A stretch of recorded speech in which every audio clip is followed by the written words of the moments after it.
ကဲဒါကတော့ည10 နာရီကျော်နေပါပြီကျမအပေါ်မှာကျမရဲ့ပိတ်အုပ်ကလေးစိန်ထားတာ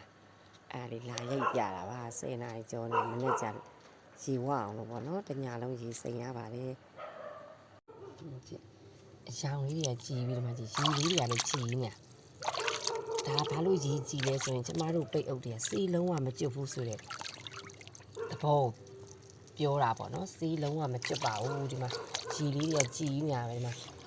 အပြာဆိုတဲ့အပြာရောင်စေးတွေလုံးဝမကျွတ်ဘူးပေါ့နော်အာမခံတယ်ပေါ့နော်တချို့ကကြတော့စေးကျွတ်မှာတို့အယောင်ကျသွားမှာတို့ဝင်ရင်းနဲ့ပေါ့နော်စေးတွေကျွတ်ပြီးအယောင်ကျမှာတို့အသီးထားမှာတို့အဲ့လိုမျိုးတွေကြောက်ကြတယ်ပေါ့နော်ပြီးရင်တချို့တွေကမြင်းညံချီကိုရေမချဘဲနဲ့မြင်းညံချီတွေကိုချုပ်တာပေါ့နော်ရေမချဘဲနဲ့မြင်းညံချီတွေကိုချုပ်တော့ဘလို့ဖြစ်တော့ဆိုတော့သူတို့လက်ထဲရောက်တဲ့ချိန်မှာသူတို့ဝတ်လိုက်တဲ့ချိန်မှာတစ်ခါဝတ်ပြီးလို့ရေချလိုက်ပြီဆိုလို့ရှိရင်ရေကျုံသွားတာပေါ့နော်ဒီအင်ကြီးလေးကငယ်သွားတယ်ပေါ့နော်ကျမတို့ကဒီလိုမျိုးရေကိုဝါနေအောင်ရေစိမ်ပေးထားတာဖြစ်တဲ့အတွက်တညာလုံးရေဝါနေအောင်စိမ်ပေးထားတာဖြစ်တဲ့အတွက်ရေကျုံသွားခြင်းမျိုးလုံးဝမရှိပါဘူး။ရေလေးကိုကြီးညာပဲနော်။ရေလေးတွေကိုကြီးနေစေးလုံးဝမကျွတ်ပါဘူး။အဲ့ဒါလေးလာပြတာပါ။စေးလုံးဝမကျွတ်ဘူးဆိုတဲ့အကြောင်းအာမခံပါရှင်။ကျမတို့စီကဝယ်တဲ့အထေတွေကစေးကျွတ်ခြင်းလုံးဝမရှိပါဘူး။အတီးမထပါဘူး။ရေလုံးဝမကျုံတော့ပါဘူးဒီမှာကျမတို့ကဒီမှာရေချပြီးမှထုတ်တဲ့အတွက်ရေကျုံတာကျမတို့ထဲမှာပဲနော်။ကြော့သွားတာပါဝယ်တဲ့သူတွေလက်ထဲမှာလုံးဝရေမကျုံပါဘူးဒီမှာကြီးအနီအုပ်လေးတွေဆိုလဲအစိမ်းနဲ့အနီဆိုမှဒီမှာကြီးစေးရောင်လုံးဝမကျွတ်ဘူးနော်ဒါလေးလာပြတာပါရှင်ဒါလေးပြချင်လို့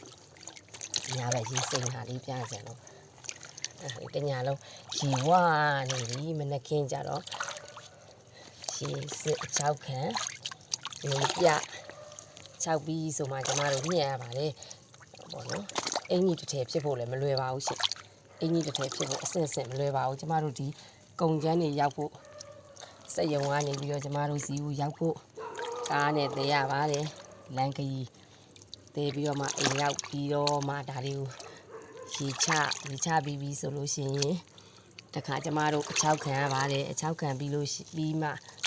အထည်ညက်ရပါတယ်6ပြီးဆိုတော့မှကျမတို့လိုအပ်တဲ့ order တွေလေးညက်ရပါတယ်ရှင်အထည်ညက်ပြီးဆိုရင်တခါကျင်းချီလိုက်ခြေသီးဖောက်စရာပါရင်ခြေသီးဖောက်မိဘူးတိုက်နော်ချီကြော်တွေပါပါမပါစစ်အဲ့လိုပြီးစီးပြီးတေးချာရပြီဆိုမှကျမတို့ဖောက်တဲ့ရဲ့လက်ထဲကိုပို့ရတာပါကြာအကြောင်းမနည်းနည်းလေးပေါ့နော်နောင်လေးကြမ်းကြလို့ရှိရင်ကျမတို့ခွင့်လွှတ်ပြီးပါလို့ပြောချင်ပါတယ်ရှင်စိတ်ရှိရှိနဲ့စောင့်ပေးတဲ့ဖောက်တဲ့ကြီးတွေကိုလည်းကျေးဇူးများကြီးတင်ပါ